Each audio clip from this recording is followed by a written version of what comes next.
Hey, it's Heather Dunlop with Thriving Woman. And today, what I want to talk with you about is 3 ways to help you overcome shame. So, I know that you and I are both people who've experienced sexual assault or domestic violence in our life.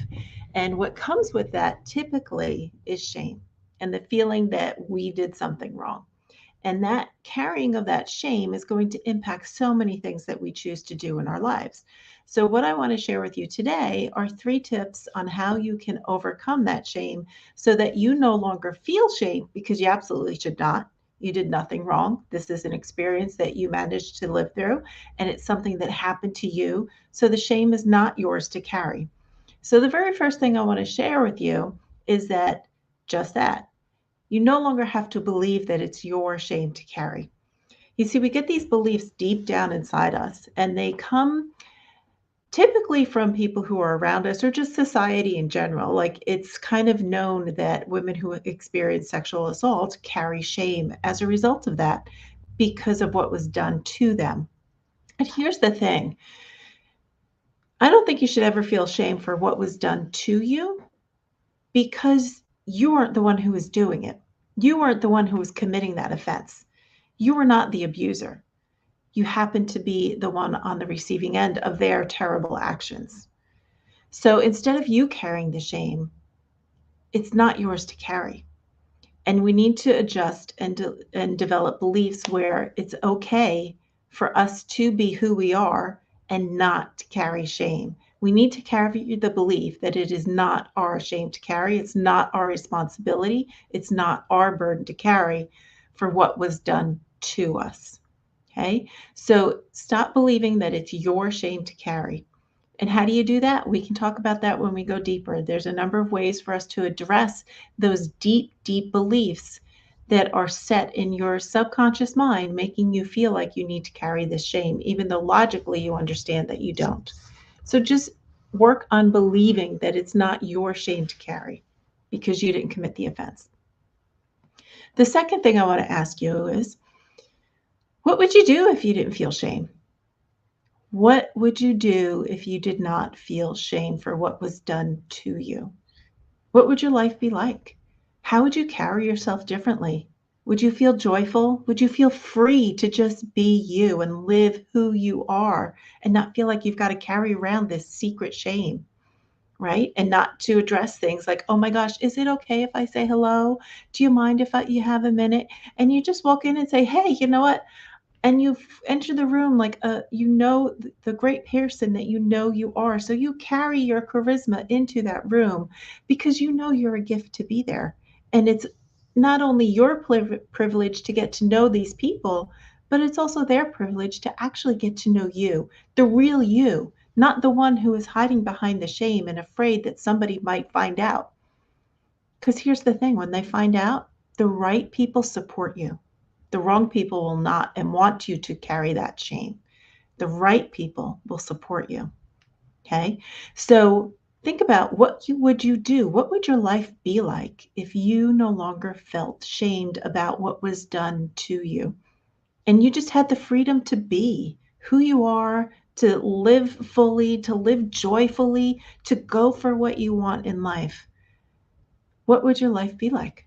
How much different would it be 6 months from now, a year from now, 10 years from now, continuing to live as the person who does not feel shame because it's not your shame to carry? So think about that. What would your life be like if you didn't feel shame? And the third thing we want to do, work on clearing the blocks. Because if you're carrying shame and you have this deep underlying belief that you should feel shame for what was done to you, it's going to stop you in so many ways. It's going to stop you in ways you don't even recognize.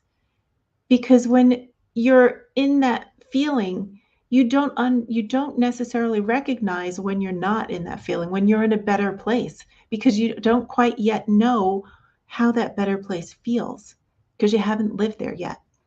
And the subconscious mind does some crazy things sometimes.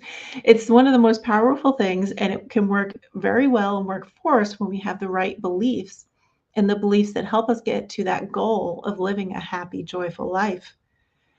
But when there's beliefs like you must feel shame for what was done to you, there's a block that's going to stop you from getting over to the other side, to living that joyful life, because your subconscious mind always wants you to return to what it considers safe and familiar is safe. So if you've been, living for quite a while carrying the shame, your subconscious mind says it's safe for me to live here because your subconscious mind doesn't think that change is safe.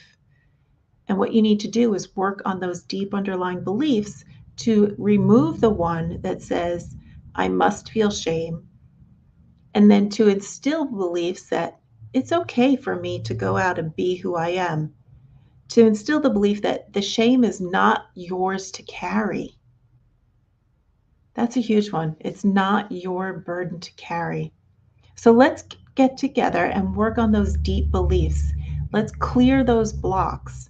And it starts with no longer believing that it's your shame to carry. So when we get down and we work on it together to create these new beliefs and these new automated pathways that you are living free of shame, you no longer carry that burden, your life is going to completely change. It's absolutely going to change, and you can do it. So here's the 3 things to do. 1, change your beliefs so that your belief says, the shame is not mine to carry. It's not my burden. I am free to live without shame. Second one, ask yourself and constantly remind yourself about what you would do, you would feel, how you would live your life if you didn't feel shame. How much joy would you have in your life if you didn't feel shame? How easy would it be to take a step forward and go for what you want, to introduce yourself to someone new and say, hey, this is who I am. Hey, it's me, Heather. Great to meet you, and you start to get interested in them instead of worrying about trying to keep the secret and feeling the shame and hiding. And you just get out there and be. And then third, clear the blocks. Clear that block, that big, huge one of shame that comes up every time you go do something and says, no, you're not allowed to be in the spotlight. No, you can't do that because you're supposed to feel shame. You're not allowed to feel good in this situation because you should feel the burden of what was done to you. No, let's clear those blocks. Let's remove them so that when you go to do something, your beliefs say, yes, you can do this. Yes, you're worthy. Yes, you get to do what you choose to do, and you get to feel joy and happiness in your life. So if this is resonating with you and you want to take it a level deeper, I'm going to put a link below for a link to get on my calendar, schedule a quick 15-minute call, and let's take this a level deeper. And let's talk about how we can clear those blocks and instill the new beliefs that get you to live a life that is free from shame, free from guilt, free from carrying that burden, and you can start to live the life that you choose to live. So click on the link below, hop on my calendar, and let's talk about it. This is Heather. Have a great day. And always remember, you have strength within you.